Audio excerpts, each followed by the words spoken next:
Hello, and welcome to Somebody Slay Me, a CW retrospective podcast. I'm Cleo. And I'm Nat. This is a podcast that we are using as kind of an excuse to revisit old teen dramas, ideally things that premiered on CW, and kind of that genre, just to see partially about what's going on, like what was going on in those shows and like kind of where the culture was. We think that there's like a decent amount, and it's fun to come back to these shows. A lot of this actually started because me and Nat would individually talk about the show Smallville, which is what we will be starting with. Yeah, we're going to be starting with Smallville because there's just a lot to talk about. We're also probably going to talk about Buffy the Vampire Slayer pretty soon.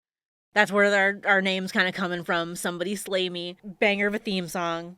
10 out of 10. We love Remy Zero in this house. It's worth noting, so I've only seen the first 6 seasons of Smallville when we're starting this, so I only have knowledge up through season 6. Yeah, and I have seen the show before. I was kind of the impetus of this was Nat was starting a rewatch, or they were doing an initial watch through. She was like starting a watch, and I was like in the middle of a rewatch sometime last year. I kind of stopped. I picked it back up around where she hopped in, where like I had left off. We kind of started watching. We talked about it. We were like, this is fun. We should probably do this somewhere aside from like a corner store. Yeah, other than her harassing me at my job. It's great. It's fun. We had fun. But yeah, so we're going to start with Smallville. We're going to talk about a handful of episodes of the TV show. Probably about 4 episodes per one of ours. Yeah. So that way we can kind of keep it moving instead of having to dedicate the next, 5 years of our lives to this television show. Right, yeah. I don't think we could do a straight play-by-play, but we definitely have things to talk about in each individual episode. It's a lot of fun, so hope y'all stick around. Feel free to comment and enjoy and share with us. And we're going to just get right into it with episode 1. Jump right into the pilot. So the pilot of Smallville starts with the meteor shower, introduces us to the adult characters. You got John and Martha Kent struggling to conceive. Nell, who's Lana's aunt, who wishes she was struggling to conceive with Jonathan. I mean, don't we all with the Duke of Hazzard? Hey, we're not to the Dukes of Hazzard reunion episode We're yet. not. That's far the one that inspires him to run for Senate. We can't be talking about this. Well, I'm sorry, it came up. You're the one who brought up Dukes of Hazzard. Off record. Off record.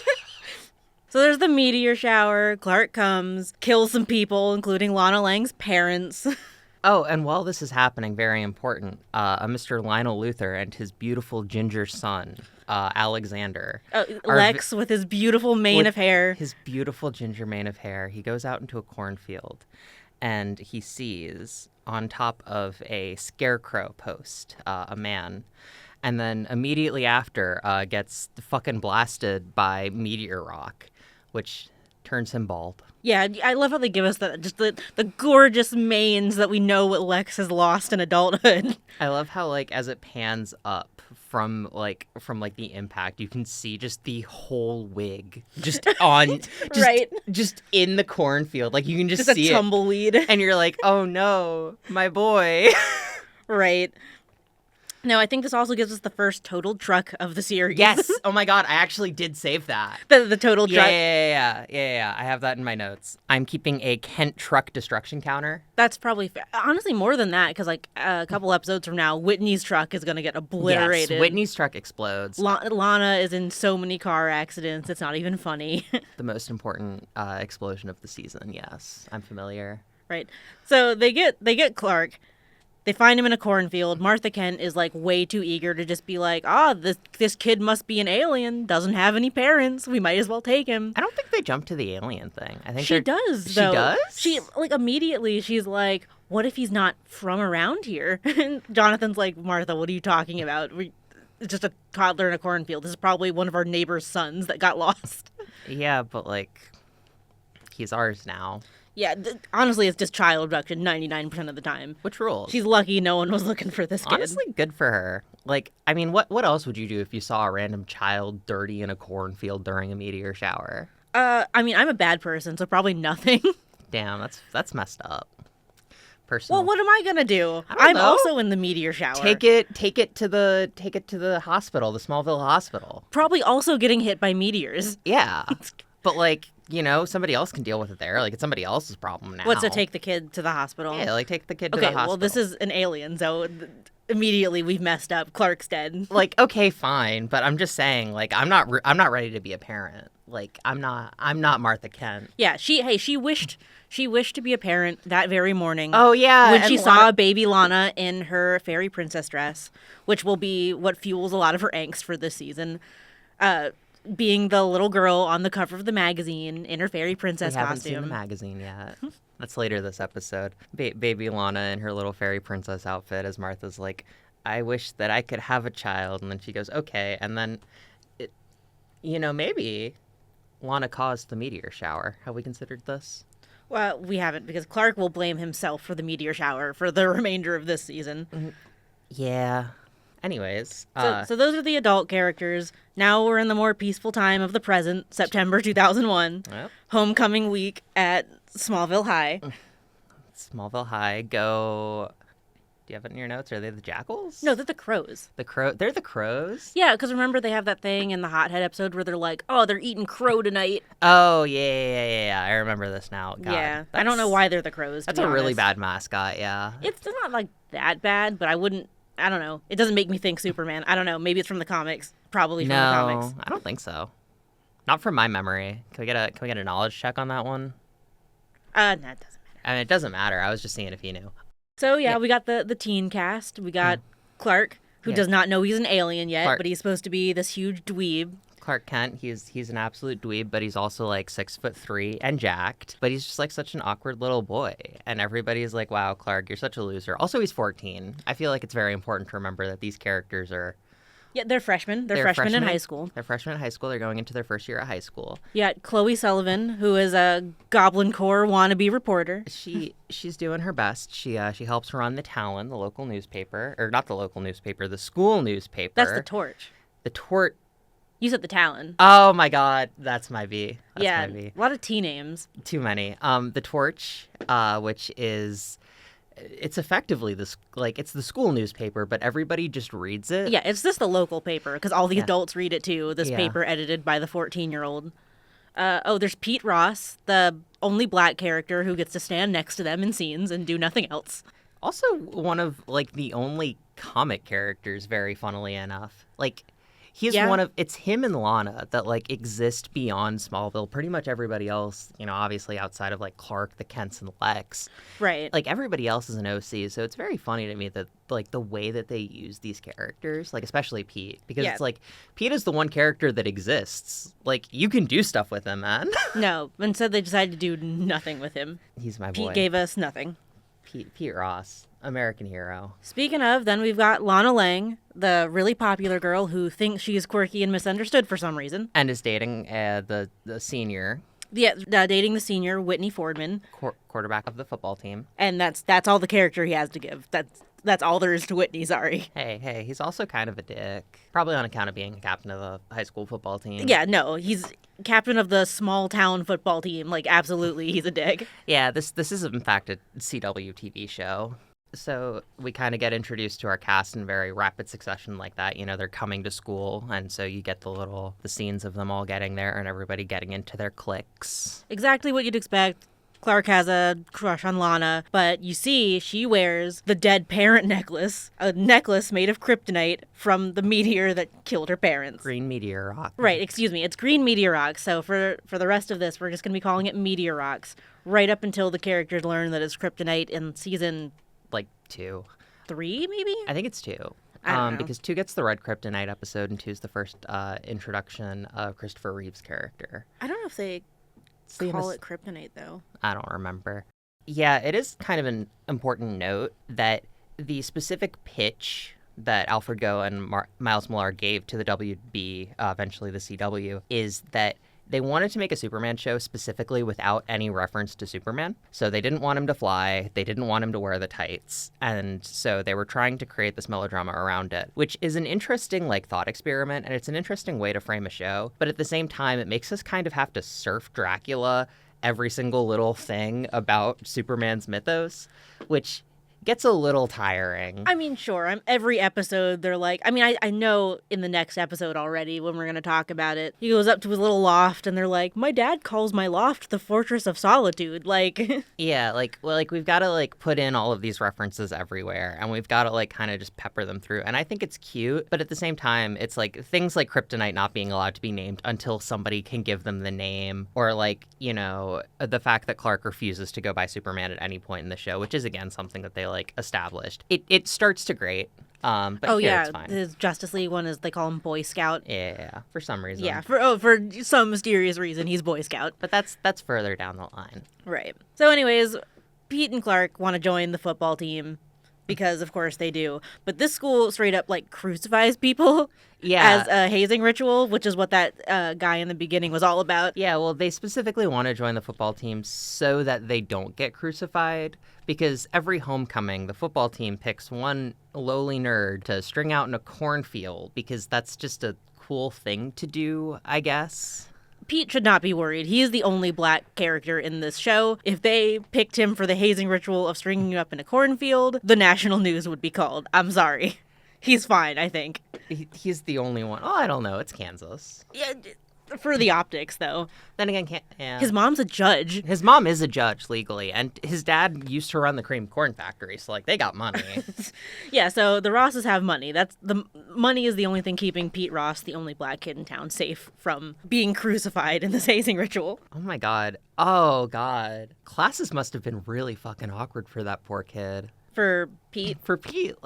Imagine being the only black kid in town and, they're just, talking about, the Civil War and shit. I mean, yes, it turns out that is awkward. It is. Yeah, I'm just, I'm imagining it, on a scale of, 100 times. Yeah, for this. Every single class. Yeah, every single class for, the rest of history for this poor kid. Yeah. And then his mom's a judge, and good for her. So the other plot line, other than the high school stuff, is we're meeting Lex Luthor, and he meets Clark for the first time by hitting him with his car and driving off a bridge. Yeah, so he's just, I think, is he texting and driving? I think he's angsting, honestly. Okay, he's just being angsty, and I think that might be it. He just loses control of his car on this bridge, and he drives directly into the only person on the bridge. But luckily, that person is literally the Man of Steel. So they both go tumbling off. Clark is in the water, and he's like, oh shit, this poor bald dude is gonna drown. So he rips the roof off the car, he pulls Lex out and puts him on the shoreline. And Lex, he comes to and he's like, I thought I hit you. And Clark's like,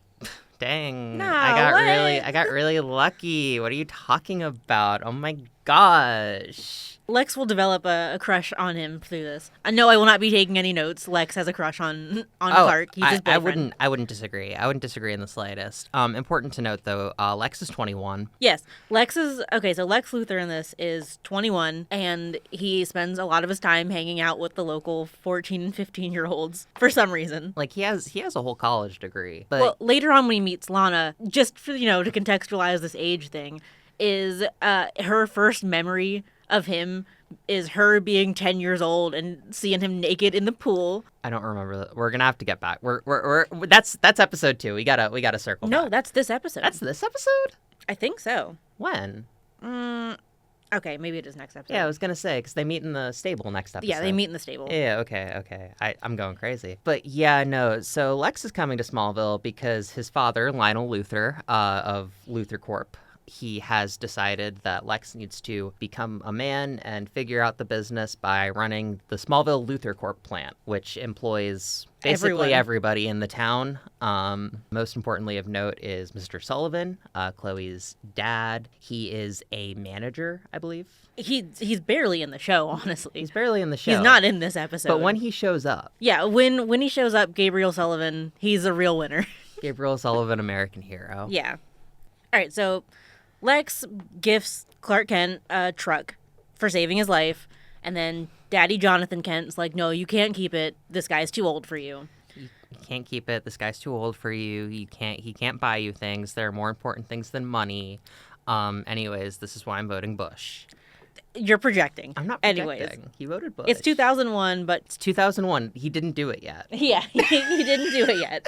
So Clark gets mad and is like, you don't let me have anything. And he basically, angst so hard that Jonathan has to admit to him that he is an alien that he found.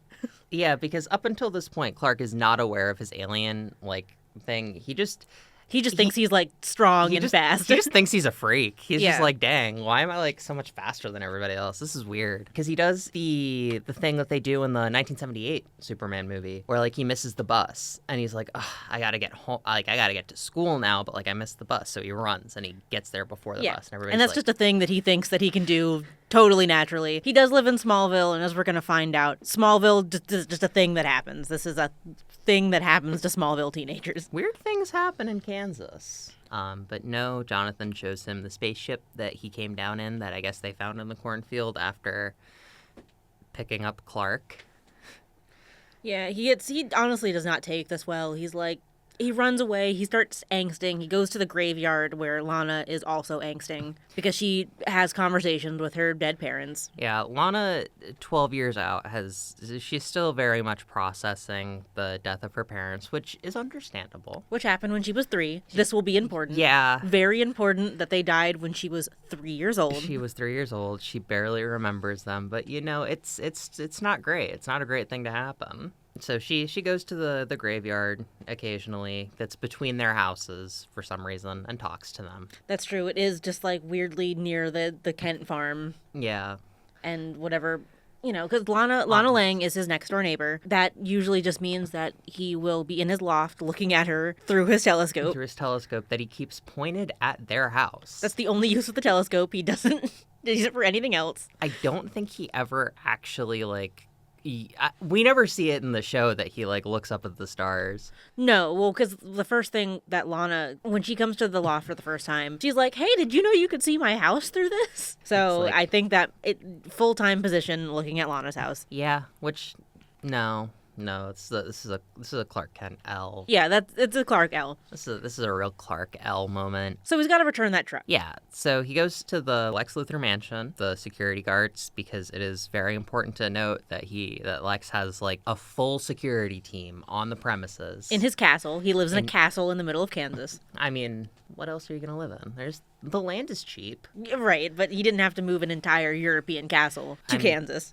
Fair enough, but like I feel like if I have that much money, like at the very least I'm getting a moat. Right, okay. So he has to return the truck, and Lex provides this banger line because Jonathan Kent does not like him.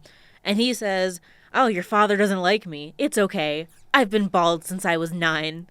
As if Jonathan Kent hates bald guys. No, that's real. I feel that. Really? I feel an inherent distrust of bald people. I think that hair is the message to the soul. Well, I mean, if you see Lionel Luthor in this, I'm not sure. Well, beautiful hair. He gets most evil the less hair he has. No, that's when he's good. He shaves his head when he's going through that whole like I'm doing charity now. I guess he does. Okay, well that's in the future. Yeah, that's in the future. That's far from now. Lionel Luthor right now, beautiful head of long curly hair. Jonathan Glover, I need to know what conditioner you use. So, you know, Lex and Clark talk and Klex? No, Klex is no, I'll take Klex. Klex, yeah. Klex is going to be my favorite chip for this. Lex is like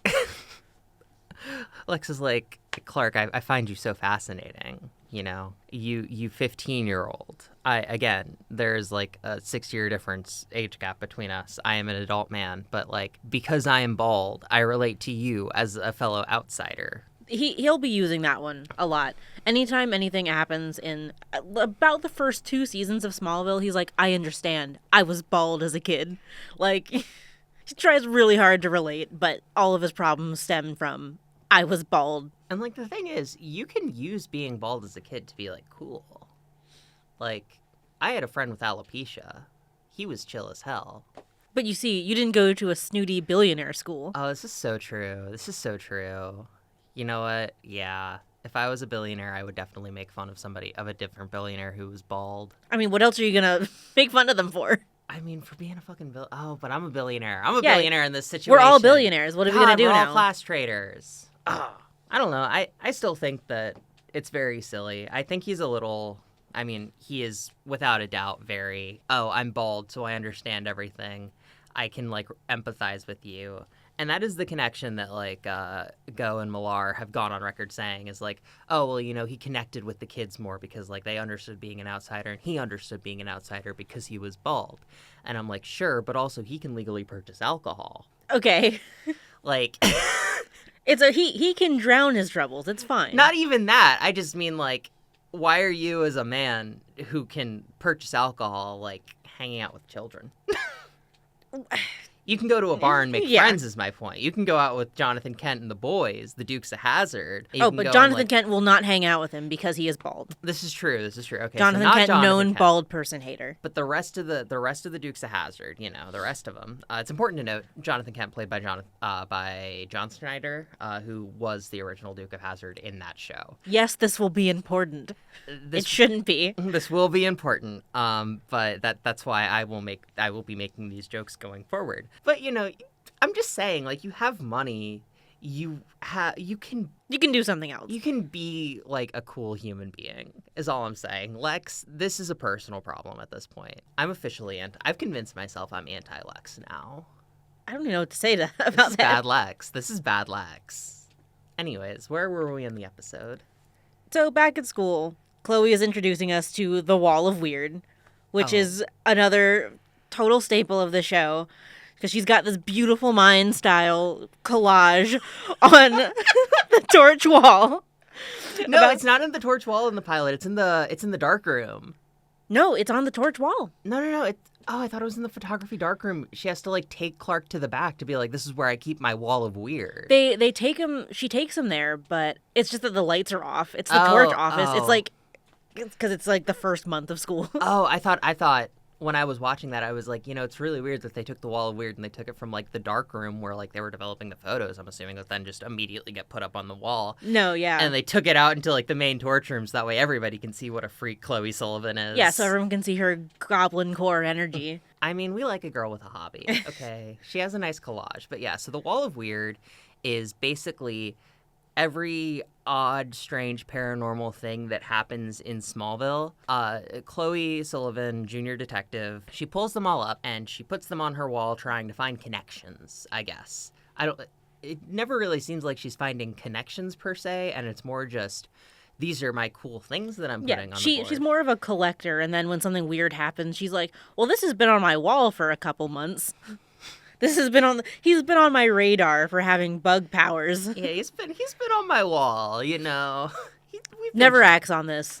Just puts it on her wall. She just puts it on the wall, and then the second that, like, whoever decides to be a terrorist, she's like, I knew that one was coming.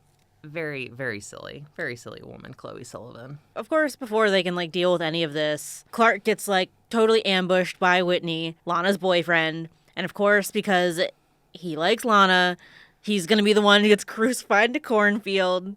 And because it's Smallville, there's going to be kryptonite there. Kryptonite is everywhere. It's in the water. It is in the water. It's but literally, in this case, there's an episode where it's in the water. There's lots of episodes. There's several where it's in the water. Yeah. In this case, it's because Lana gave the dead parent necklace to Whitney as, like, a good luck charm.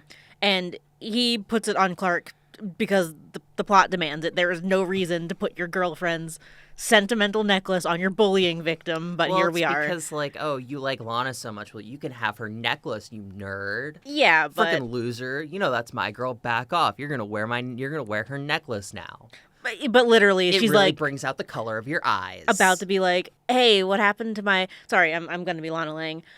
I don't think I can do it, actually. No, be Lana. I was going to, but, like, Kristen, season 1 Lana Lang has a real problem of doing this, like, baby voice whisper talk kind of thing. Clark, I don't want to be the girl in the magazine anymore. You don't understand, Clark. It's so hard being on the cheer team, Clark. I mean, yeah, that's basically what it's like. Whitney will lose the necklace, and she's going to be like, so when were you planning on telling me? Like, it really gets in the way of emoting sometimes. Sorry, I cannot wait till she drops the baby voice. Honestly, I love the baby voice. It's kind of iconic.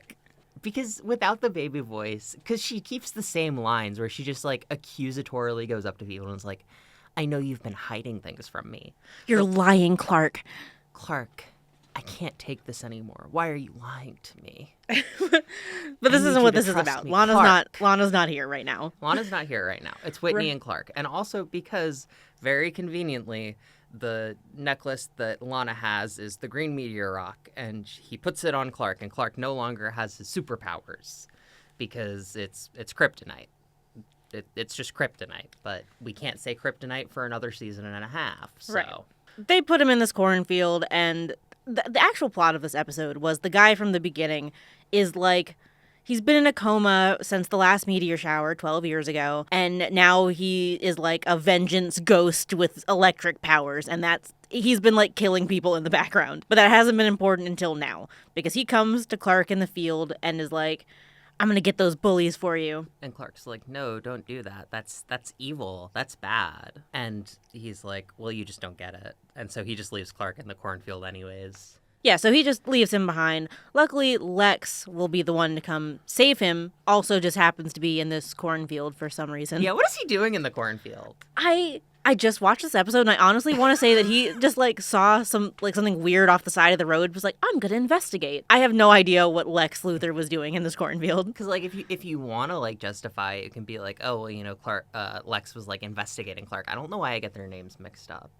I don't know. But yeah, so Lex finds Clark and is like, yo, that's messed up. I'm gonna let you down. And then he like takes the necklace off and Clark can breathe again. And Lex is like, we're gonna go get the guys who did this to you. And Clark's like, yeah, definitely. And then he uses his super speed to run off. And Lex is like, Clark, why'd you run into the corn? Like, where'd you go, Clark? He does this thing where he's like, oh yeah, you get in the car and go here and I'll meet you there. And then he just like runs when they look in the opposite direction. Yeah. Does this all the time.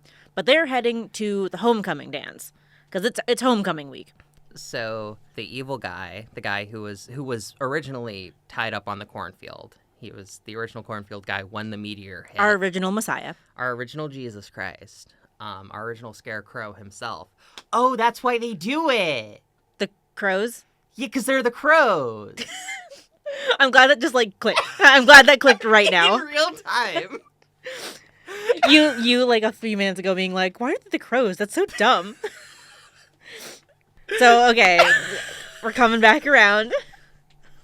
This guy, we're totally glossing over the actual plot of this because literally they're going to get to the homecoming dance. There's going to be a brief scuffle, and this guy is just going to electrocute himself and give himself amnesia, and it's over.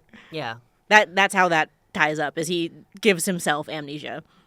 Yeah, and then they sent him. Did they send him to Belle Reve or did they send him somewhere else? They probably. I don't think they sent him anywhere. I think they were just like, you can go home now. He doesn't have a home. He's been like memory hold for the past 12 years. Right, but I don't think they start sending people anywhere until episode 4. Really? Well, yeah, considering how the next couple episodes go. Oh yeah. Fair enough. So yeah, that's pretty much the pilot. Yeah, it's a pretty typical season 1 episode. It gives you a good feel for what the series is gonna be. Yeah, it kind of hits on all of the major points that are going to kind of expand and develop through the season. We meet all the characters and figure out their singular personality trait, or maybe 2 if you're very lucky. Yeah, we're gonna see some stuff that's gonna be in every episode. There's gonna be the loft scene where Clark has a moody conversation, or sometimes just self-reflection in the loft. There's gonna be kryptonite every time there's like a minor scuffle with a villain. There's gonna be some like in the water or in the dirt or something. It will be there. It'll be in my smoothie. Every time someone wants to like prove that Clark has powers, it will be there. Very conveniently. There's also a lot of stuff that's not going to be mentioned, though. Like, so Pete has a crush on Chloe, and Chloe has a crush on Clark, and Clark has a crush on Lana. Is basically the love dodecahedron that's happening. Yeah. Quadrangle. Right.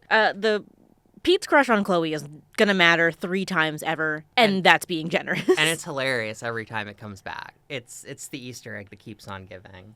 Nell is also not really gonna. She's supposed to be Lana's aunt and her legal guardian. She's barely gonna be in the show. They're gonna project a lot of feelings onto Nell, even though she's not there.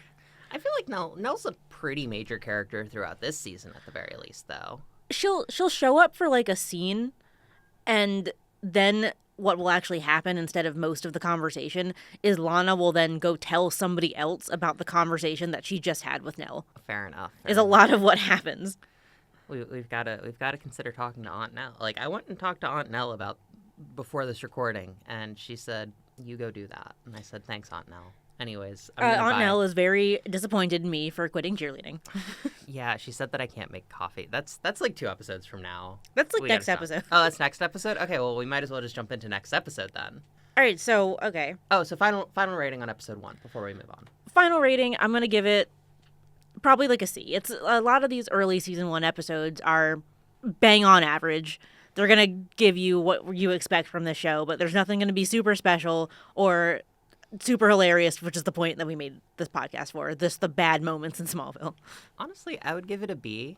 A B? I would give it a B. I think that it does everything that it does pretty well. As far as TV show pilots go, they're a lot rougher. I'm willing to go to B-, like C+. Okay. So it's a passing grade. It's passing. It's fine. Yeah. Anyways, episode 2. How does episode 2 start? Episode 2 is Metamorphosis. I thought it was just called Bug. No, it is not called Bug. I have it in my notes as Bug. I mean, it is the Bug episode. All right, so episode 2, Metamorphosis, picks up on the same night as the pilot ends for some reason, right after the homecoming dance when Lana gets home, because someone has sent her live butterflies in the mail, essentially. There's a box of butterflies on her bed because the guy this episode is going to be their classmate Greg, who has a fondness for bugs. That's his thing. He's the bug guy. And he's also going to be one of the first creepy stalkers we get. It's a staple of Smallville is someone becomes obsessed with Lana and tries to kill her. Half of all the people in Smallville develop a crush on Lana and immediately try to kill her and everyone around her. Maybe that was her kryptonite power. Kryptonite? What? That she's just like, she's a siren now. She's just... Oh, no, the other guy's the one with the magnetic powers. Well, yeah, the magnetic powers, but I'm saying, like, she has just, like, a natural, like, charisma. Yeah, maybe. She like, the green meteor rock, like, scratched her chin, and now she just has a killer face card, Okay. So, anyways, creepy stalker bug guy. He's been videotaping her for who knows how long. His mom finds them and is gonna send them away. So he's gonna send his bugs away. It's messed up. Can't get between a man and his bugs. So he kind of freaks out about it, and shoot, remind me, is the kryptonite in the bugs themselves? Right, yeah. So he's got this bug collection, and one of his bugs are like these mysteriously green glowing fireflies that like get loose in the car. He gets attacked by the bugs. Now he has bug powers. So obviously the next thing he does is kill his mom. Yeah. The first thing that everyone does in the show when they get powers is kill their mom. I don't know why. That's the first thing I would do. I mean, like, I got to abolish bedtime somehow. Okay. So he gets the bug powers, he kills his mom, and then the best song of all time starts playing. Oh, yeah. The music drops in this show are honestly... It's going to set the bar. So it's going to play Last Resort by Papa Roach. And... the music drops are going to maintain that standard for the rest of the season at the very least. Don't be anti-Papa Roach. It just, I understand why they put that song there. I love his it. name is Roach. No, but I love it. Because his name is Papa Roach, and now Greg is Papa Roach. Funniest music drop. It rules. And then do we get the title card, or is there another scene? I think that's already happened. The title card. Oh, we missed the title card. Okay. So the title card, Right. It starts playing, it's the amazing song "Save Me" by the band Remy Zero. She's really underplaying this. This is probably one of the worst theme songs I've ever heard. Am I allowed to just do the first three words? Oh yeah, because it's where we're getting our namesake from. Yeah, it just screams. It's the funniest thing, right? Because there's no like build up into the intro or anything. It just hits you with like, I just killed my mom. Somebody save me. Honestly, yeah. Every time. There will be a lot of whiplash, tonally inappropriate, I just killed my mom moments, and then Remy Zero comes in with Somebody Save Me. Give it a listen. It's great. I don't want to be too mean about this, but like I cannot believe that I get to listen to the song for 10 whole seasons. It's 2001 in the best way, even by the time we get to season 10, and it's 2010. It's still 2001 in the best way. But yeah, it's just a standard title card. Everybody's faces. There are some scenes from the show. Nothing. Nothing in this one yet that's super exciting. No, I don't like it now. It will get worse. Anyways, back to the episode. Clark will develop powers throughout the run of the show. And one of the ones that he will not develop is flight. So naturally, this episode starts with him dreaming that he can fly. Well, I mean, he has flight. He just never uses it. No, he can't fly. Black Kryptonite Clark can fly. Yeah. But he can't. Oh, I assumed... He doesn't know how. Yeah, I assumed he just didn't know how. Like, he could always do it because Black Kryptonite Clark No, could only fly. Black Kryptonite Clark can do it. We're getting off topic. Right, yeah, we can cut this. So he dreams that he can fly because, haha, it's Superman. We need to make the funny ha-has. You know, Superman, he flies, even though he didn't originally fly, but yeah. that's well, yeah, the point. he does do the jumping really high thing instead of flying. It's also worth noting that Clark is afraid of heights. They're going to bring this up constantly. He can't fly, and he's afraid of heights. Well, they stop after, I think that's like a season 1 thing mostly. No, they mention it just like offhand sometimes. Oh, fair enough. So Whitney is trying to talk to Clark about the crucifying thing because that only happened yesterday. And he's like, it's just a joke, bro. Hey, man, we're chill, right? Like, I know I just crucified you and everything, but, like, we're chill, right? We're vibing. Right, but... Greg, all hyped up off of his bug powers, he decides he wants to enter the ring with Whitney and Clark over Lana's affections, because that's just what the show is going to be about. Going to have to get used to everyone being in love with Lana. So this brings us to another totaled car, because he tries to kill Whitney in the car, and Clark has to save him by shielding him from an explosion.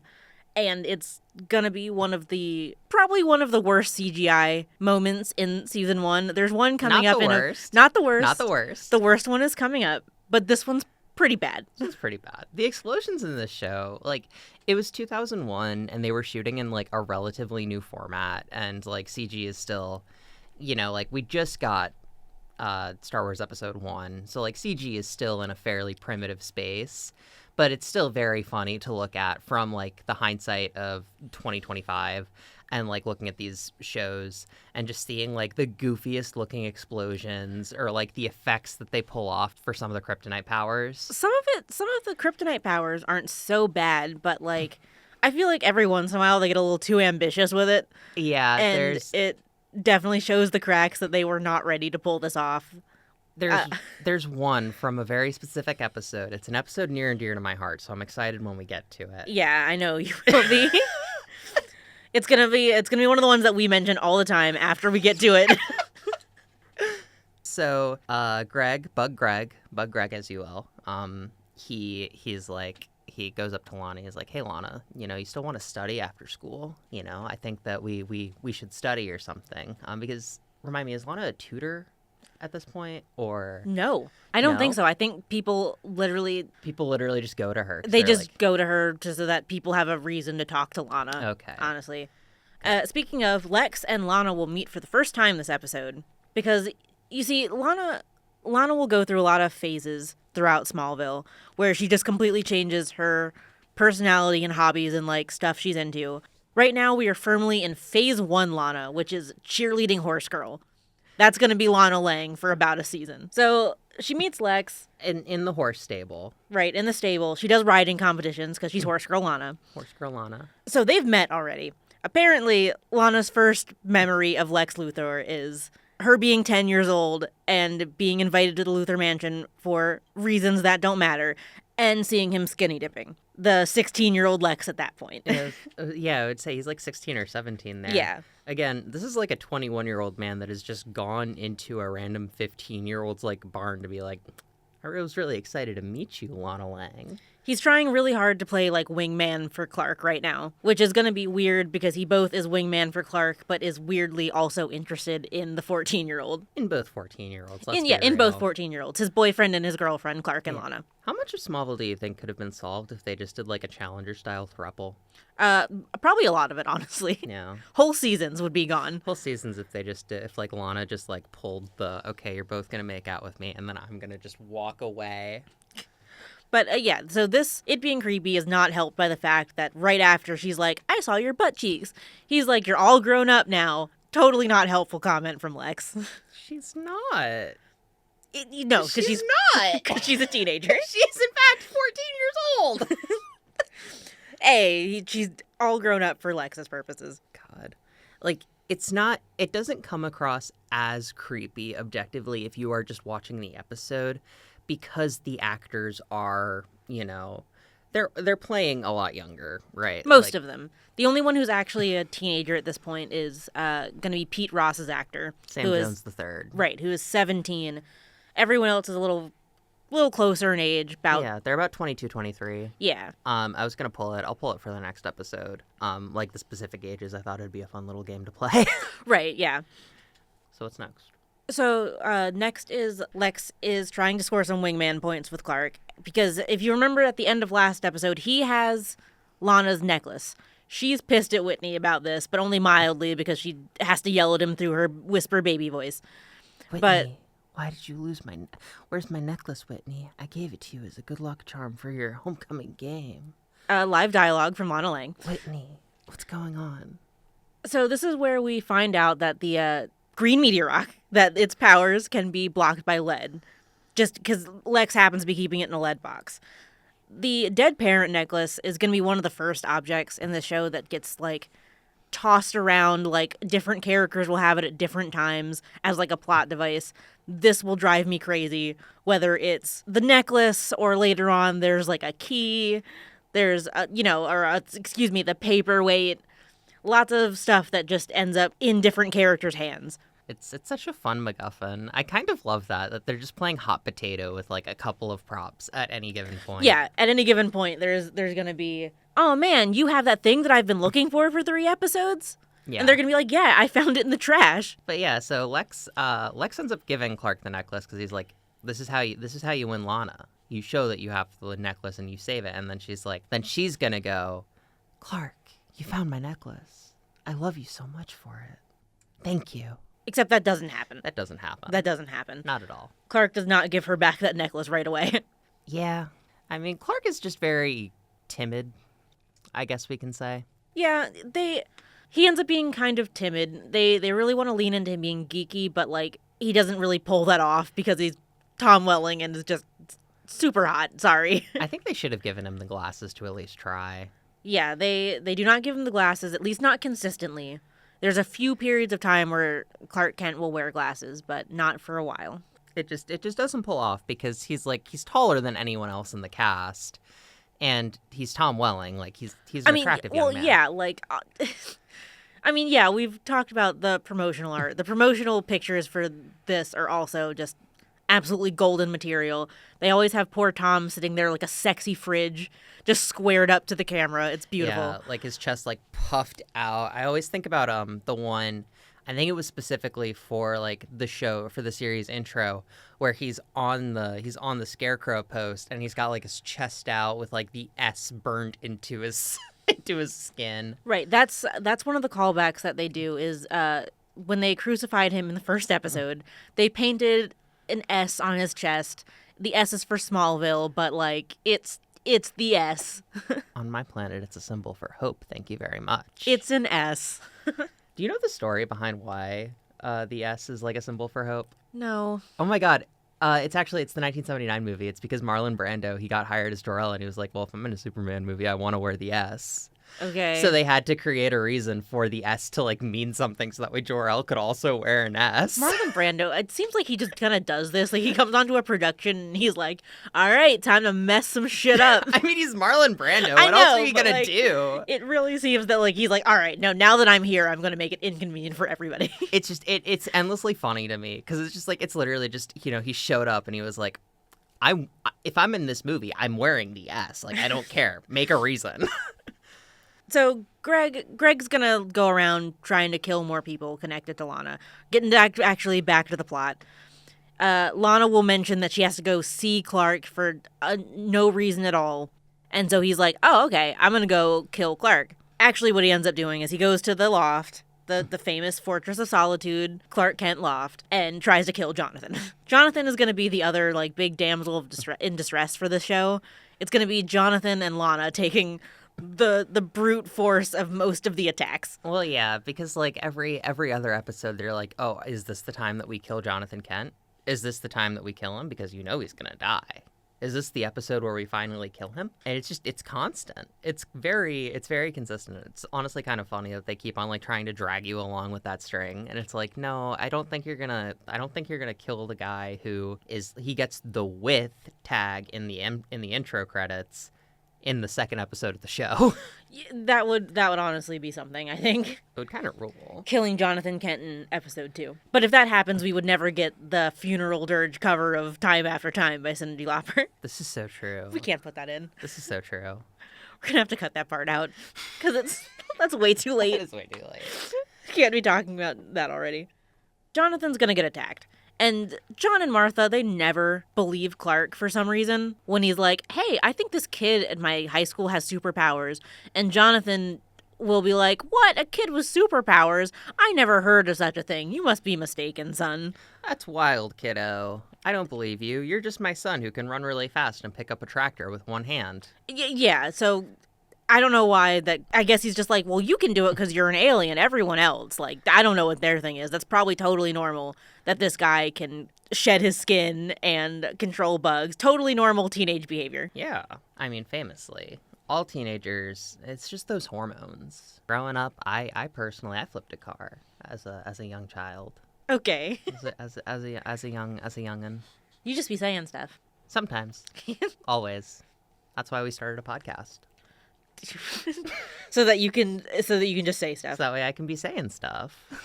So, actual plot of this episode, it's a lot of isolated attacks by Greg.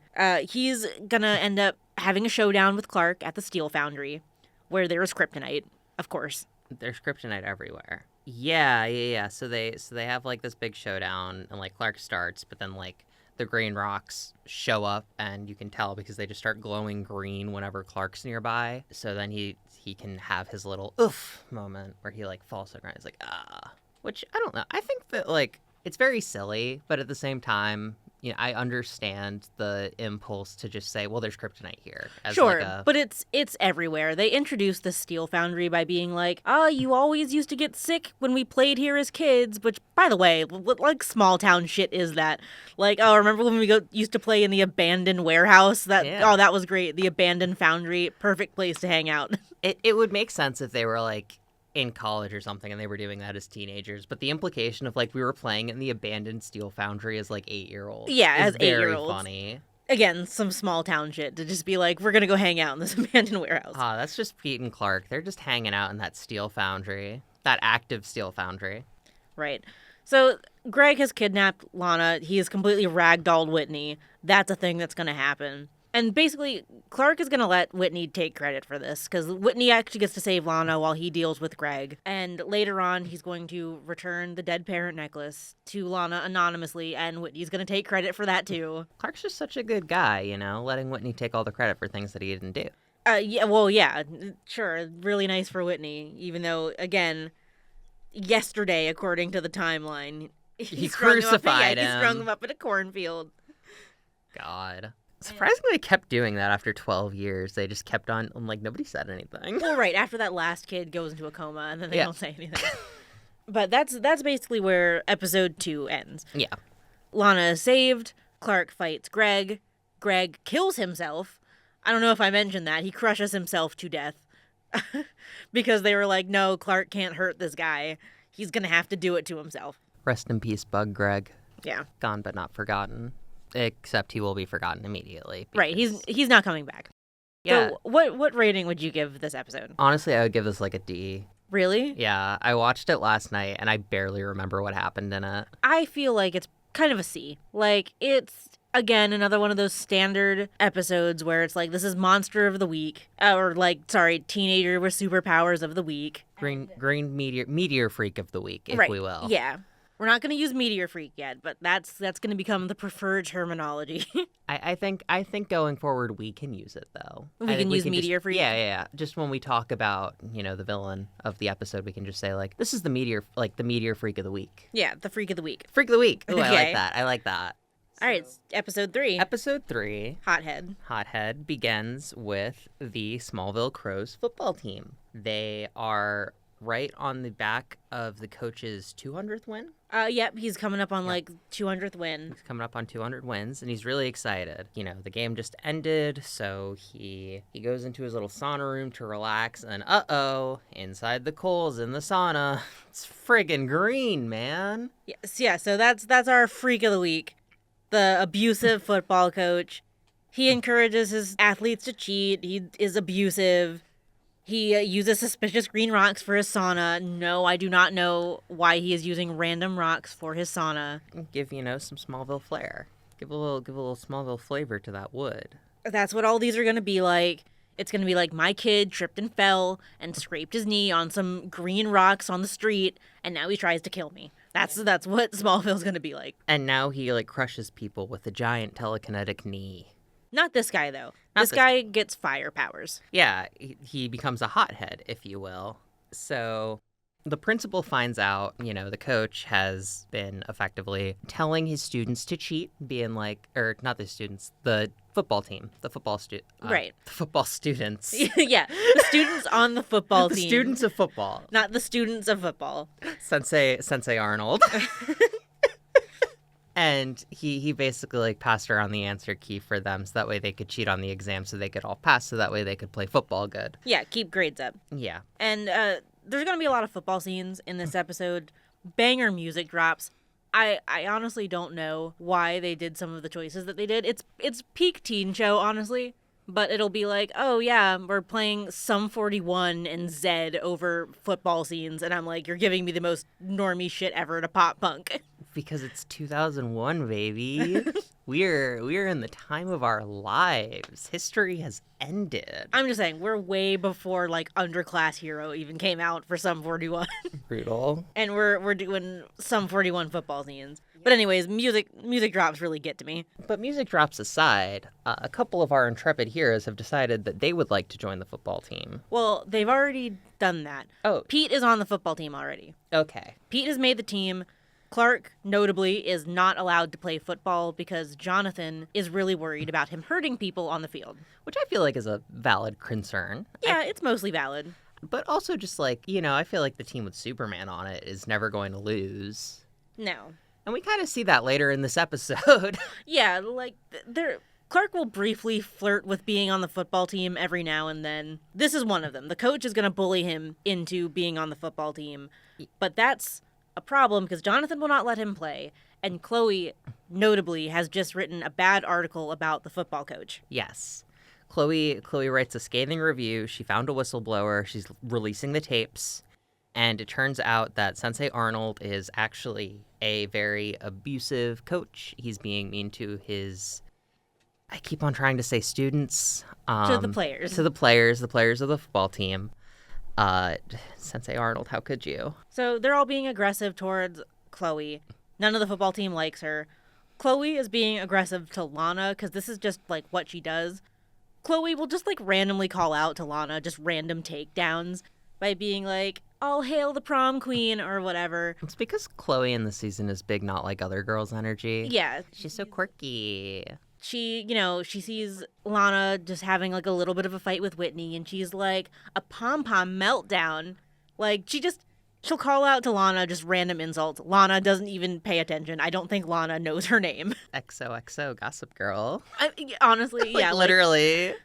Chloe is like full-time, Lana is my mortal enemy, and Lana is like, I don't know who you are. Chloe would kill it on the Upper East Side. Honestly. Which we will get to later. So, Clark is joining the football team, bullied into it. Jonathan's not happy, but, we're in the era of Clark where he's going to provide like one moment of pure teen angst per episode. And he's going to be like, I'm going to be my own man, Dad. You can't stop me from playing football. And Jonathan's like, I guess I can't. You can lift a tractor. But Jonathan's honestly like a real baby about this because he goes to the first practice and Clark's like, I'm so glad you came around, Dad. I'm so glad you want to support me. And he's like, I'm not here to support you. I'm here to make sure that nobody gets hurt. Like Jonathan's in his feelings. I hate you, my stupid cringe son. Jonathan is well into his feelings. It is important to note that Jonathan was in fact captain of the high school football team with the same coach. No, I think Clark gets his old position, which I think he says is, I don't know enough about football. Oh, geez. He's like, What is Jonathan's position? I don't remember what Jonathan's position. It's like running back or something. Yeah. Tight end maybe? Tight end, right? Yeah. Tight end. Jonathan Kent was like the star tight end. So the football coach is like, it's in your genes to be a tight end, and Clark's like, I'm adopted, and the coach is like, LOL, whoops. Damn, that sucks to be in your genes to be a tight end. Like, you should aim higher. This is a joke. It's okay. Tight ends are cool.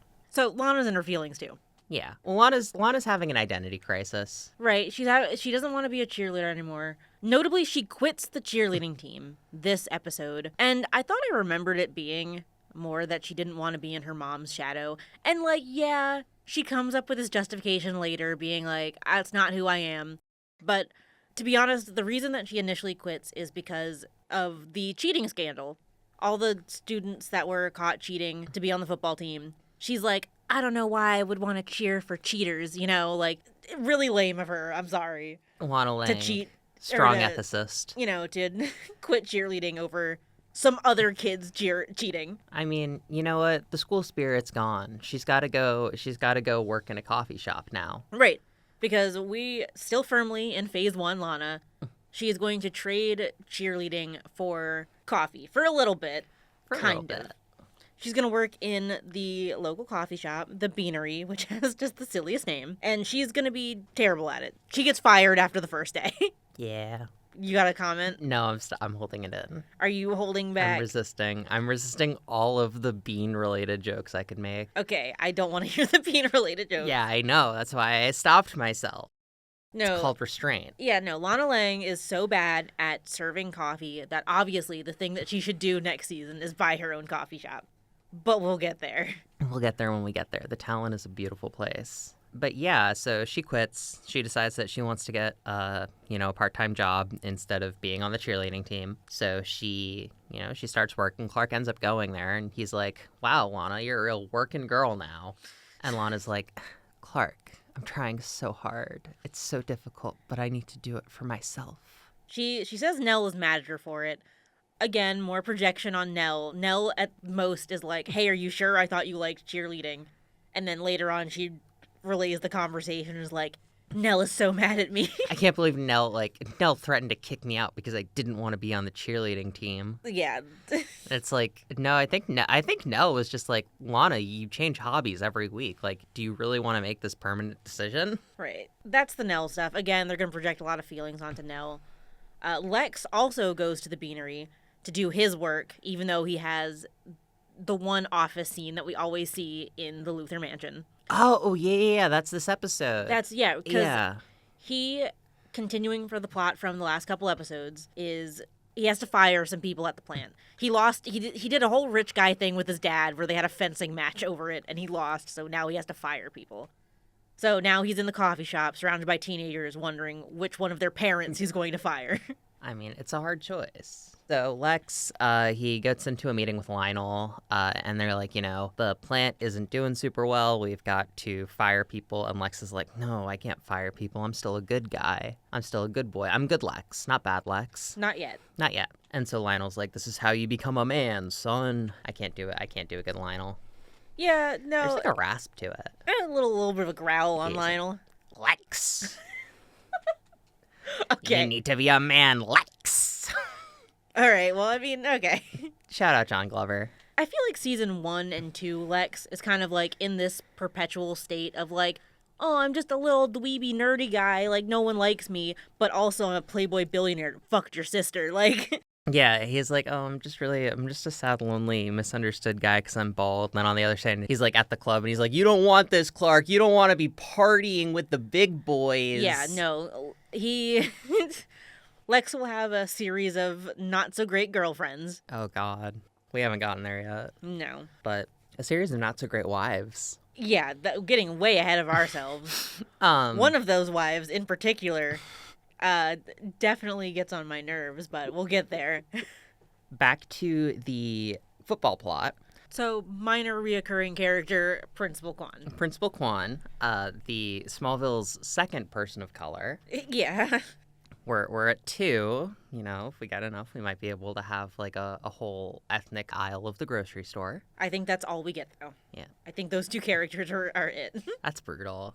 Well, no. There's There's a couple of background characters. no, there are a couple of minor villains. There's the guy from the plant who wants the secret floor, and then there's the geologist. I know. I don't think either of them live in Smallville, though. Oh, well, and that one's on me. Okay. So the coach is in trouble. Yeah, the coach is in trouble. The principal finds out about the cheating scandal, and he's like, I'm benching your kids because this is like a breach of ethics and explicitly against the rules, and also I don't care about football and I hate you. Okay, that's editorializing a little bit. A little bit of editorializing. But he does go to the school board, and the coach is like, yeah, that's right. I coached all those kids. I'm a small-town football coach. Everybody loves me. Maybe this is just because, like, I can't speak to small-town Americana, but, like, in what world is the high school football coach, like, the most important person in town? I'm sorry. I mean, in this small, like, I don't know. I mean, some of those, like, football towns, especially, I can say for, like, Texas, it's like football is, like, everything. Like, they're getting over, like Pee-wee sports is important. I guess. I don't know. I don't know these things. No, but so yeah, he's got a bunch of power, and he's about to use his fire powers in front of Principal Kwan, who does not care. Yeah. He's gonna, he gets mad, so his fire powers activate, and he set the TV on fire. And Kwan's just like, what the hell's going on here? And then calmly leaves the room. That's an odd occurrence. Anyways, I must go to my car and go make dinner. Yeah, no one is concerned about the fire that is blazing in the middle of the school right now. He does not attempt to put it out. It's fine. We're having fun. And he should have, because like 2 seconds later, the coach is going to try to kill him in his car by setting it on fire. He sets the car on fire, and it like goes up. But very conveniently, Clark can save him. Yeah. Oh, and Pete's also there, standing next to him, but he won't do anything. But that is Pete's job. Pete's job is to stand next to Clark and go, "Whoa, Clark." Maybe discover a couple of dead bodies. That happens to Pete a lot. Yeah, he's the best wingman we have, He just kind of shows up, he can point at things, he can play football, he can wear clothes that really wash him out for some reason. I don't know. I feel really bad for whoever was dressing him. So a lot of for season 1, and they drop this kind of in the later seasons a little bit for every character that's not Clark. But they do a lot of, like, color coding for the characters. So, like, Clark will always be wearing, like, blue or red. Pete is usually wearing red or yellow. Chloe wears a lot of green and red. And then Lana, because she's our perfect girly girl, gets to wear pink and purple all the time. She's the princess. She's the girl on the magazine. Yeah, she's the girl in the fairy princess costume on the magazine. Very important to note. And it's just, like, the color, like, the shades of red that they put him in are always these really bright reds and yellows, and it just washes out the rest of his face. It always feels so bad. I feel so bad for the poor kid. I also just don't think that they had, like, a makeup artist that was, like, used to working on, like, people of color or something. Yeah. That honestly seems likely. Yeah. Poor guy. Poor Sam Jones III. But anyways, Jonathan doesn't care that they saved this guy. He's still mad about the football thing. Yeah, because, like, they're doing a scrimmage, and Clark, like, he gets the ball, and he's running the ball, and he, like... There's, the big scramble at the middle of the field where, like, all the blockers are. And Clark, instead of going around or doing anything normal, he just jumps over everybody.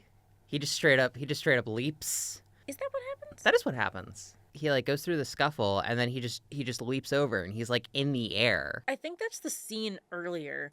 Because this one is, like, they save the principal, and then... Yeah, I'm talking about the scene earlier. I'm talking about the scrimmage. Oh, yeah, no, I'm talking about the scene that happens after this, where they're like, because, Clark's just saved the principal, and Jonathan's like, but did you use your powers, though? And he's like, well, I saved his life, and Jonathan's like, shouldn't have done that. You could have been seen. Yeah, you could have been seen. For what it's worth, he doesn't die in a tornado in this iteration, so that's something. No, but catch us back on the season 1 finale. And their complicated relationship with tornadoes. We love tornadoes in this house. No, we don't. Somebody Slay Me does not endorse tornadoes or twisters. Okay. We do endorse tornado watching, though. So Coach is getting out of control. I'm breezing right back. just bringing it back. Reeling you back in. Coach is out of control. He's, like, threatening the kids, being like, I know want to use the whistleblower. Starting fires, and Chloe gets a picture of this. Gets a picture Yeah. of the coach using his powers on the students. Yes. So he's like, well, I guess I gotta kill this teenager now. He means it. He's gonna burn Chloe alive in the torch while she's working there. Even though there's a pep rally happening right outside. Like, literally right outside the window, she's able to, like, lean out and call for help because everybody is still at the school. Yeah, because everybody's at this pep rally for the big football For game. the Crows. Yeah, for the Crows. Go Smallville Crows. So, like, the torch gets set on fire. Clark sees, and he's like, oh no, Chloe, my good friend. My girl, my friend who is a girl who I will never date. Yeah, my friend who is a girl who I will never date, even though she, like, very clearly has some sort of romantic attraction to me. Anyways, I'm going to go save her now, and this will have no ramifications for the future.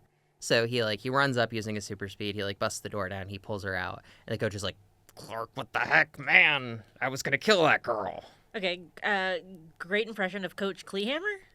I thought it was, like, White. Arnold. Coach Walt Arnold. I got the wiki up right now. Yeah, Coach Walt Arnold, which I don't know why, but my brain keeps on, like, flipping it to be Arnold White. I don't know where you're getting White from.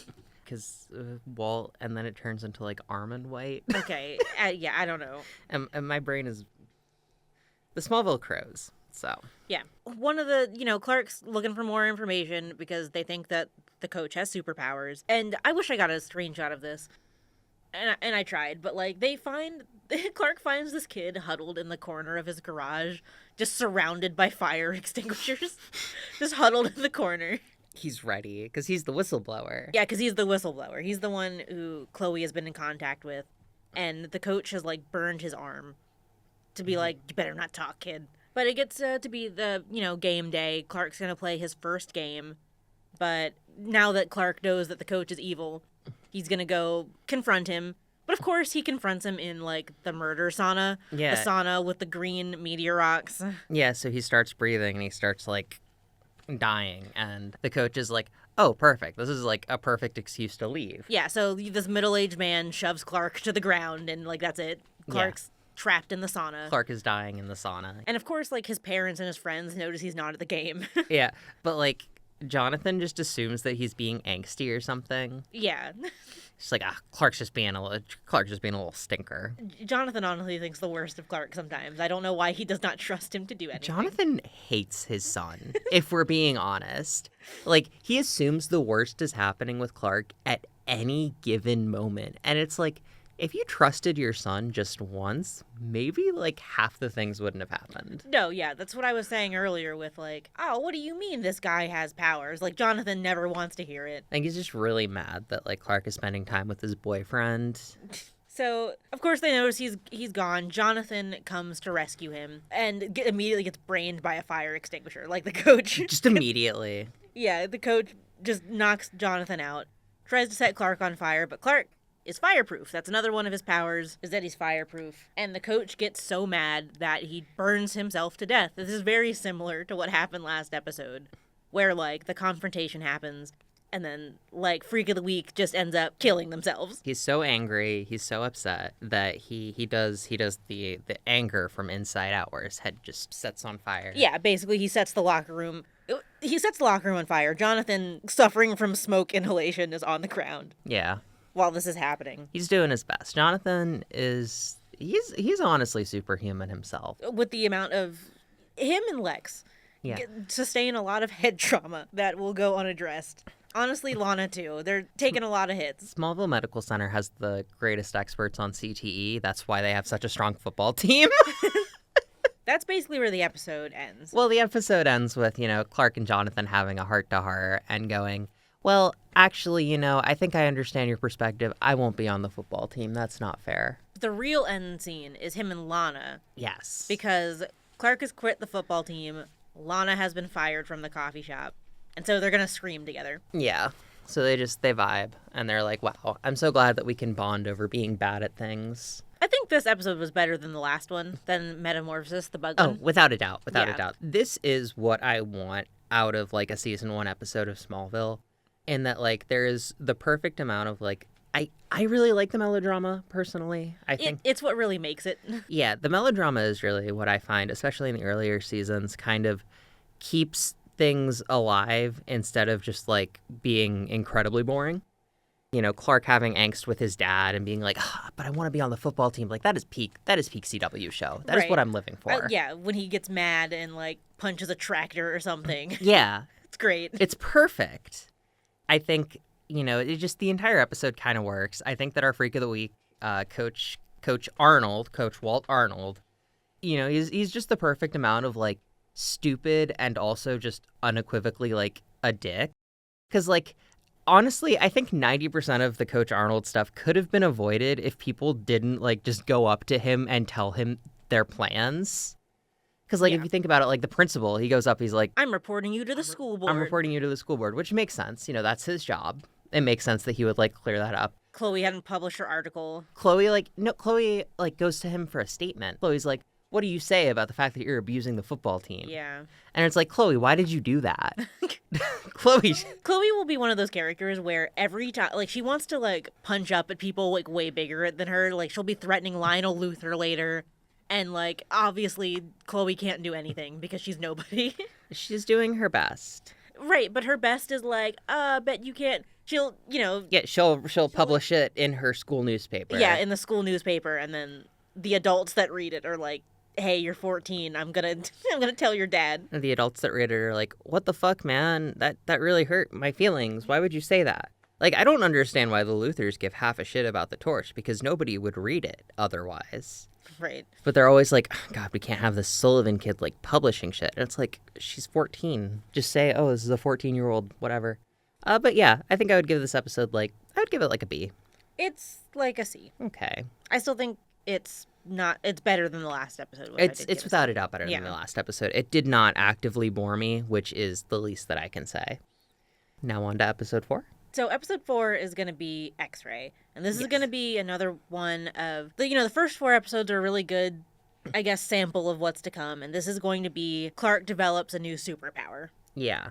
He's going to develop X-ray vision in the one called X-Ray. Oh my God, he develops X-ray vision? Who would have guessed? I was really hoping that he would get frost breath this one, but dang it.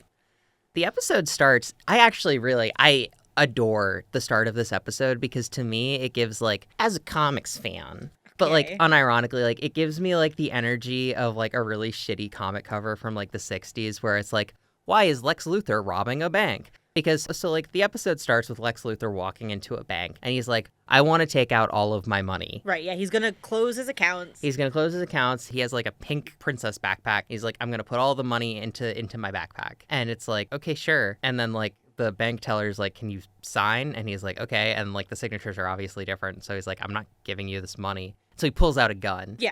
So, plot twist, this is not Lex Luthor. It's Freak of the Week, Tina Greer. Freak of the Week. I love. Tina Greer, American icon Tina Greer. Tina is my idol. She is a queen. I love her. So, Tina Greer, her whole thing is she's a shapeshifter.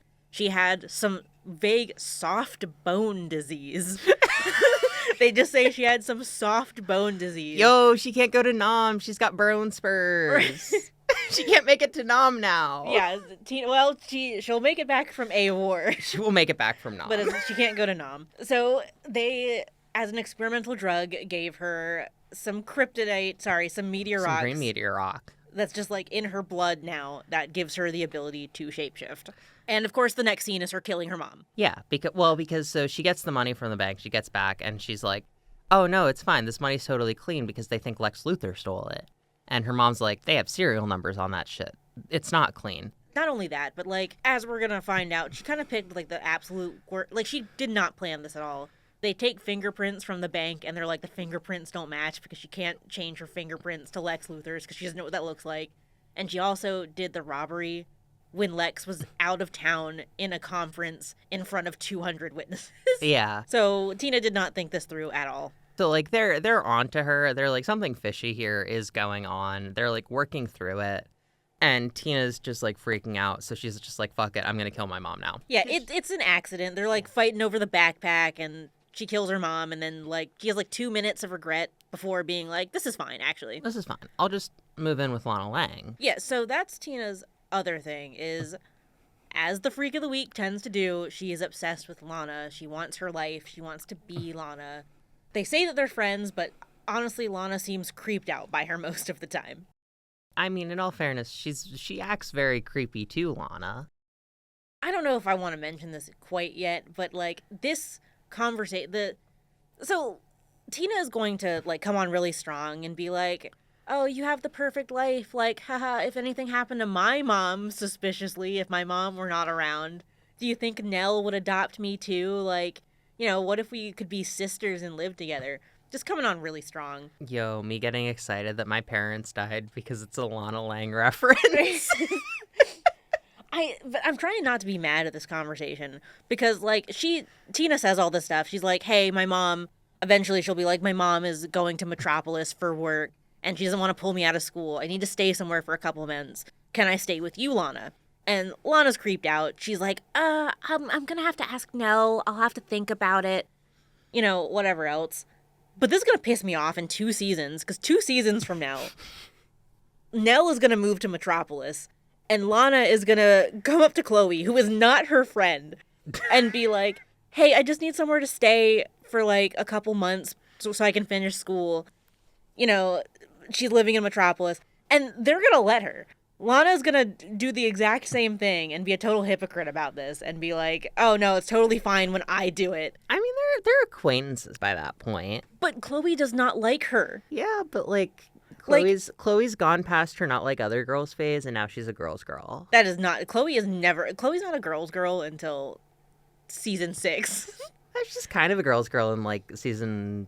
Is it season 5 that we get the anti-sex PSA? Or is it season 4? That's season 4, but also... She is not a girl's girl because she tells her not to do it because she regrets having sex before the age of 18. I mean, who doesn't? I don't know if we can get into this right now. We can't. We have to hold off. We have to hold off. We might have to scrap some of this. But point is, Lana is not going to be very receptive to Tina living with her, even though later circumstances would lead you to believe that she should be fine with this. I mean, I think that there's a difference between a woman who's a girl, mind you. A girl who's, like, being very creepy and making, like, uncomfortable advances, like, being like, hey, so my mom's out of the picture now, Lana.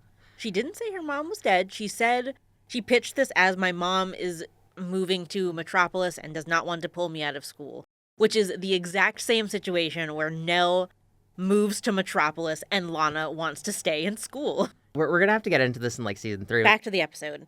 Clark has developed X-ray vision. That's why we know that Tina Greer has, like, kryptonite in her skeleton. Yes, the very next thing he does with it is look into the girls' locker room because it's 2001. It's 2001. And it's a teen show. We've got to hit every single teen show trope. We've got to hit looking in the girls' locker room. We've got to, like, hit leering at the girl next door. We've just got to do them all. Like, we just got to get them out of the way so that way we can get into the real fun stuff, like Lana Lang getting attacked by a horse. I don't know. Not yet. The Lana plot in this one is... So, she's mad at Nell. She was cleaning out the garage, and then she found a diary from her mom that she wrote as a teenager. And this is going to introduce the line that Lana Lang will say pretty much every episode for the rest of the series. She's going to walk into the room and be like, you lied to me. You lied to me, Aunt Nell. Yeah, so... What's wrong with you? Why would you do that? So she's like, Nell, you lied to me. You told me my mom loved cheerleading. Which is like... Yeah. What the fuck, Nell? I thought my mom fucking loved cheerleading, and now I'm reading in her diary that she thought it kind of was lame? I was doing this shit for her. What the fuck? That's the energy that Lana brings into that conversation. She's like, you lied. You said she had the perfect life. And Nell is like, I have no idea what you're talking about, dude. Like, basically she has to be like, yes, your mother had feelings at 17 years old. Because she's like, you told me that my mom loved Smallville, but she wanted to leave. Like, yes, she's a 17-year-old in bumfuck Kansas. Like, she wanted to leave the small town. Sorry. I'm sorry your mom didn't like it here. Like, I'm sorry that, like, your mom, she did cheerleading. Like, she did it. She clearly enjoyed it to some degree. Laura Lang was apparently also the valedictorian. Laura, oh my god, yeah, because this is when the speech subplot gets introduced. Right, so the other thing that's going to fuel, like, Lana's personal passions for this is that her mom made a graduation speech that started with, like, I never made a difference, but maybe my kids can. This speech doesn't actually matter, but it's going to matter a lot to Lana for the next couple of episodes. She has to find it. He needs to find this speech because it has been scrubbed from the world. It's not in the internet. It's not in the records. She goes to Chloe at the torch and is like, Chloe, I need you to find my mom's graduation speech. I think this is the first time that Chloe and Lana actually interact, like actually talk to each other, because up until this point, it's just been Chloe randomly throwing out insults at Lana as she walks by and Lana not responding. So after 4 episodes, we've passed the Bechdel test. Right. So Lana comes in and she's like, Chloe, I need your help. Chloe insults her. By the way, she's like, the person who covers the pom-pom brigade is out. And Lana's just like, I love the way that you insult me to my face like that. It's so real. It's so hot.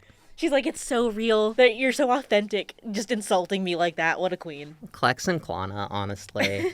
Honestly, Chloe, the actresses for Chloe and Lana, Kristen Kruk and Allison Mack, will have some weird chemistry throughout the series. And it's not it's like kind of one-sided, honestly. Because Allison will be looking at Kristen like she full on wants to like bang her and be in a relationship. And Kristen's giving her the energy back of, I'm so glad that we're roommates. Yeah, but I think that's just like, I mean, honestly, that's just them. Like, I personally think Chloe Sullivan is gay.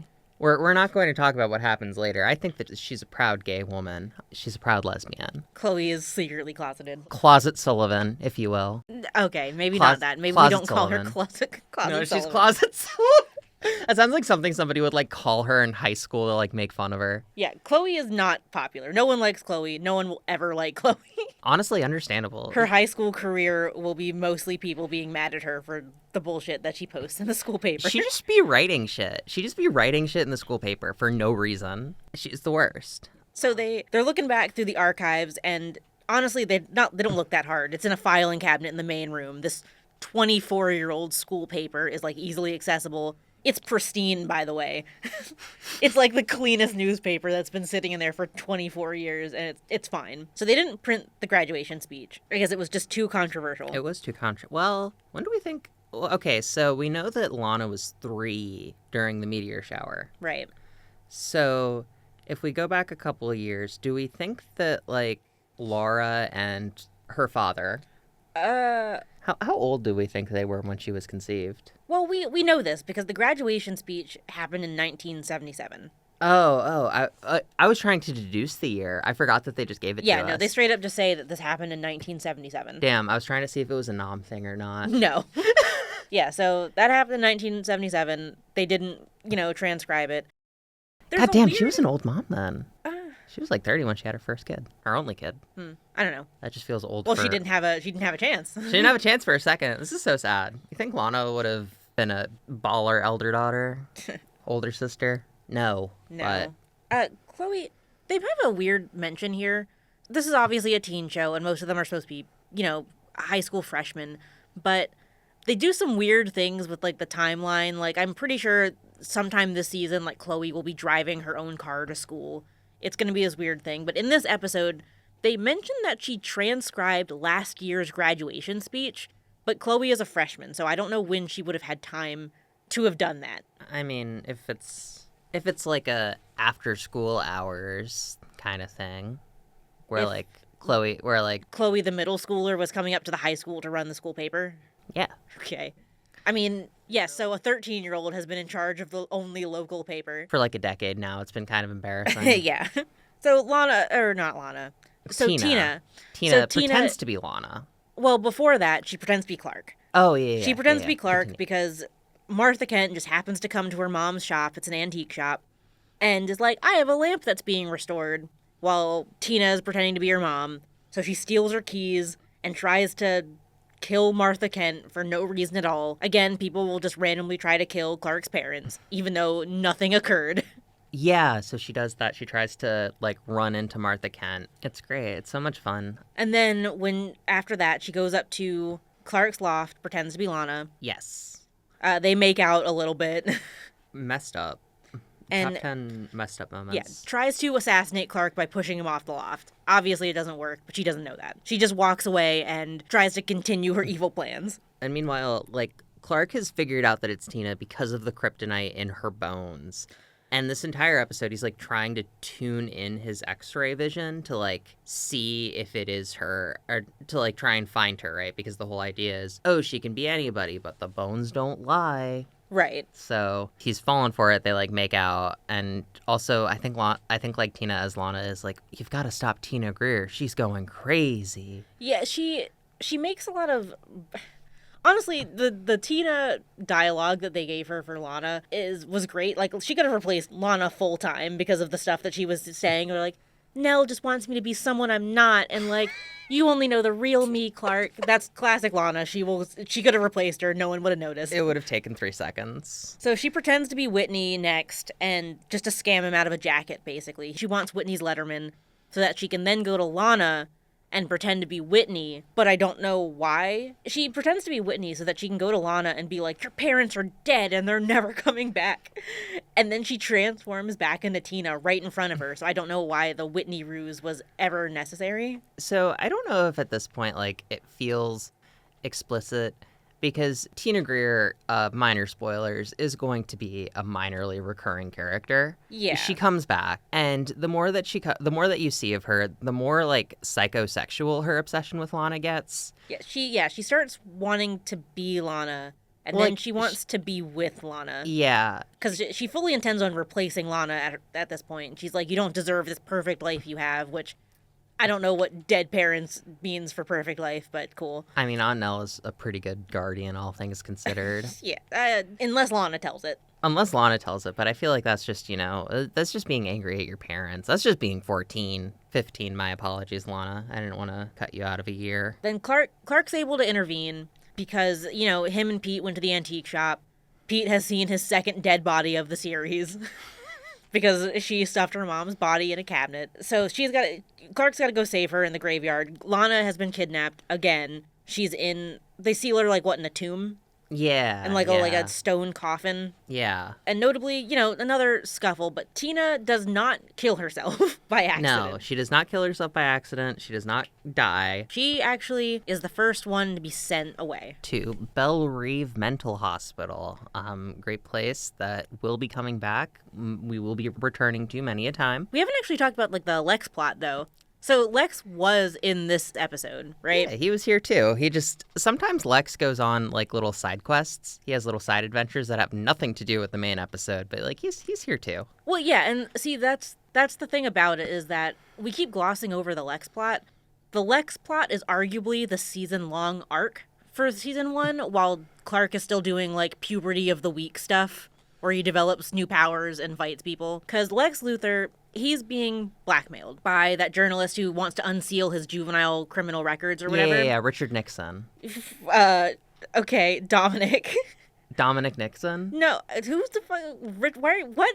I thought his last name was Nixon. I don't remember. I just remember that his name is Dominic. Okay, well, Dominic. Yeah, Good guy Dominic. Dominic. He's one of Lionel's, like, goons. He's coming to, like, check on Lex. He wants to blackmail him or whatever. But, Lex being Lex, Uno reverse cards and is like, I'll delete you, basically. He, like, is like, oh, I'm going to close your bank accounts. You can check on your phone. Oh, wait, you can't. I've already disconnected your phone. I've already deleted your fucking bank account. Get wrecked. I've already disconnected your phone number. Like, get wrecked. Yeah. And so this is actually going to be really important. The Lex stuff is the season-long plot because Dominic is going to be the one to help Lex build the Clark Kent room. Yes. So during the scene where he's like, I can delete you, you work for me now, he, like, takes him to a room that will become the Clark Kent room, but is right now just a room with the Porsche that Lex had wrecked when he hit Clark Kent with his car. Yeah, the Clark Kent room is basically going to revolve around the car that he hit Clark with, and basically is like, tell me how I survived, Dominic, like, stuff like that. And it's just going to be this crazy room. The car is going to be on, like, this turntable. It's like on this rotating die the entire time. It kind of rules. It's kind of swag. Portraits of the Kents just, like, illuminated on the wall. It's pretty rad, actually. It honestly, I would hang out in the Clark Kent room. But that's pretty much where the episode ends. Lana now has a recording of her mom's graduation speech, so she's going to think about that for a while. Lex is going to get his Clark Kent room together. And that's the end of the episode. Tina is going away to Belle Reve. This one, I think, of the disc that we watch, of the set of episodes, I think this one was probably my favorite. Yeah, I think I would agree with that, actually. Between this and the pilot, it has something going for it, I think. It's got, like, an actual story it wants to tell. Yeah, it's trying to do something. I really enjoy Clark, like, discovering and, like, working through his powers and, like, having to figure himself out. And additionally, like, I enjoy that Tina didn't die. I think, like, part of this is... now she's free to be back for our favorite episode later on next season. Yes. Like, part of it is the fact that it's like, yeah, I know that she will be coming back and she will be doing even more insane, stupid bullshit because she's Tina Greer, American icon and queen. Right. But I think that the episode overall, it's pretty good. I think I would honestly give it like a B+, A-. I gave it a C+. I'm being kind of harsh on this show, I guess. I don't like it nearly as much. You see, I'm a lover, you're a hater. Right. That's how these things go. But yeah, those were the first set of episodes for this episode of the podcast. They're slaying me already. Yeah, it'd be like that. They get better. So join us next time where we will be handling episodes 5 through 8. Yep, if time allows, however long that goes. Yeah, thank you for tuning in. I've been Nat. I've been Cleo. And this is Somebody Slay Me.